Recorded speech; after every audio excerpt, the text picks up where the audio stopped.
Non വെജിൻ്റെ ടേസ്റ്റിൽ വളരെ ടേസ്റ്റിയായി ഉണ്ടാക്കിയെടുക്കാൻ പറ്റിയൊരു വെജ് റെസിപ്പിയാണിത്. സോയ വരട്ടിയത്. ഇതെങ്ങനെയാണ് തയ്യാറാക്കുന്നതെന്ന് നോക്കിയാലോ. 2 മണിക്കൂറായി ഞാൻ വെള്ളത്തിൽ സോക്ക് ചെയ്ത് വെച്ച സോയ ചങ്ക്സ് ആണ്. ഇതല്ല എങ്കിൽ ഉപ്പും മഞ്ഞളും ഇട്ട് ചൂടുവെള്ളത്തിൽ ഒരു 5 മിനിറ്റ് തിളപ്പിച്ചെടുക്കുകയോ അതല്ലെങ്കിൽ കുക്കറിൽ ഒരു വിസിലേക്ക് കേട്ട ശേഷം എടുക്കുകയോ ചെയ്യാം. ഞാനിവിടെ വെള്ളത്തിൽ കുതിർത്തെടുക്കുകയാണ് ചെയ്തത്. ഇനി ഇതിലെ വെള്ളം നന്നായി പിഴിഞ്ഞ് കളഞ്ഞ ശേഷം മറ്റൊരു പാത്രത്തിലേക്ക് മാറ്റാം.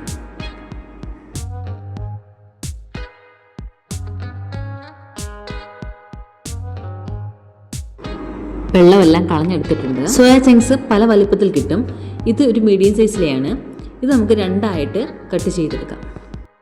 നിങ്ങൾക്ക് ഇഷ്ടമുള്ള വലുപ്പത്തിൽ കട്ട് ചെയ്തെടുക്കാവുന്നതാണ്. ഇനി ഇത് തയ്യാറാക്കുന്നത് എങ്ങനെയാണെന്ന് നോക്കാം. ഒരു പാൻ ചൂടാകുമ്പോൾ അതിലേക്ക് 3 ടേബിൾ സ്പൂൺ എണ്ണ ഒഴിക്കുക. ചൂടായ എണ്ണയിലേക്ക് കടുക് പൊട്ടി വരുമ്പോൾ 1/2 ടീസ്പൂൺ പെരിഞ്ജീരകം ചേർത്ത് കൊടുക്കാം.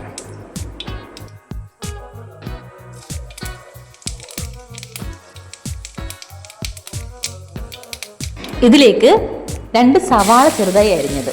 ഞാനിവിടെ എടുത്തേക്കുന്നത് 2 മീഡിയം ടൈപ്പ് സവാളയാണ്. കൂടെ 2 പച്ചമുളക് 2ആയി കീറിയതും ചേർത്ത് വഴറ്റുക.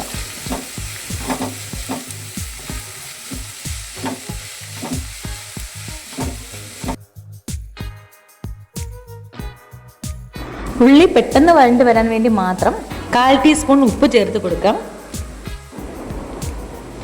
ഒപ്പം 1/4 ടീസ്പൂൺ പഞ്ചസാരയും കൂടി ചേർത്ത് കൊടുക്കാം.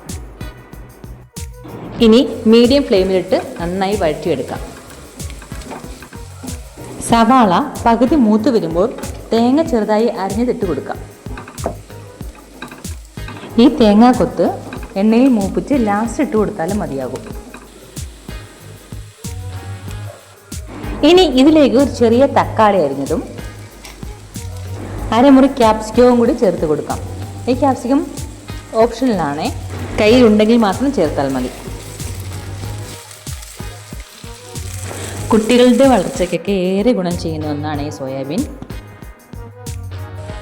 ഇനി ഇതിലേക്ക് 4 അല്ലി വെളുത്തുള്ളിയും ഒരു ചെറിയ കഷ്ണം ഇഞ്ചിയും കൂടി ചതച്ച് ചേർത്ത് കൊടുക്കാം. കൂടെ ഒരു തണ്ട് കറിവേപ്പിലയും കൂടി ചേർത്ത് ഇളക്കിയെടുക്കാം. ഡയബറ്റീസ് ഒക്കെ നിയന്ത്രിക്കാൻ പറ്റിയ ഫൈബറും ഹൈ പ്രോട്ടീനും ഒക്കെ അടങ്ങിയ ഒരു ഫുഡാണ് സോയാബീൻ. ലോ ഫ്ലെയിമിലാക്കിയ ശേഷം 1 ടേബിൾ സ്പൂൺ മുളക് പൊടി, 1/2 ടേബിൾ സ്പൂൺ മല്ലിപ്പൊടി, 1/4 ടീസ്പൂൺ കുരുമുളക് പൊടി, 1/2 ടീസ്പൂൺ മഞ്ഞൾപ്പൊടി ചേർത്ത് നന്നായി ഇളക്കുക. പൊടി കരിയരുത്. മസാല നന്നായി മൂപ്പിച്ച ശേഷം അതിലേക്ക് കട്ട് ചെയ്ത് വെച്ച് സോയാബീൻ ഇട്ട് കൊടുക്കാം.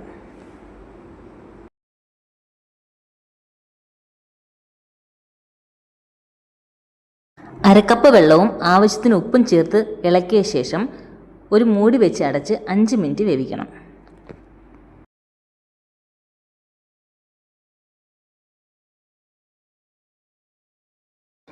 ഇടയ്ക്ക് ഒന്ന് ഇളക്കി കൊടുക്കാം.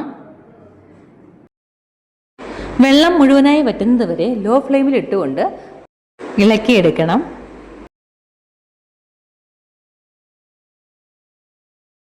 വെള്ളം നന്നായി വറ്റി വന്നിട്ടുണ്ട്. അപ്പോൾ നമ്മുടെ സോയ വരട്ടിയത് തയ്യാറായിട്ടുണ്ട്. അധിക സമയമൊന്നും വേണ്ട കേട്ടോ ഇത് തയ്യാറാക്കാൻ. കുട്ടികൾക്കും മുതിർന്നവർക്കും ഒക്കെ ഒരുപോലെ ഇഷ്ടപ്പെടുന്നൊരു റെസിപ്പിയാണ്. ട്രൈ ചെയ്തിട്ട് അഭിപ്രായം അറിയിക്കണേ.